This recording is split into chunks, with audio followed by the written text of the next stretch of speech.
15 अक्टूबर और ये टाइम हो रहा है रात का 8 बज रहा है तकरीबन। और ये आप देख सकते हैं लियाकताबाद डाकखाने पर एक ठेला आपको नज़र नहीं आ रहा है, तमाम ठेले वालों को जो है वो भगा दिया गया है।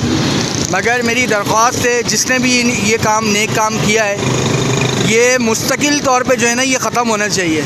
ये देखिए आप अभी ट्रैफिक की रवानी किस तरीके से रवां दवां है। जब ठेले लगे होते हैं इस जगह पे तो ये ट्रैफिक जो है वो बुरी तरह मुतासिर हो रहा होता है। तो आपसे दरख्वास्त है कि मुस्तकिल जो है ना इसके ऊपर एक्शन होना चाहिए, सिर्फ ये 1-2 दिन का नहीं होना चाहिए। बराए करम बहुत बहुत शुक्रिया जिसने भी ये काम करवाया है।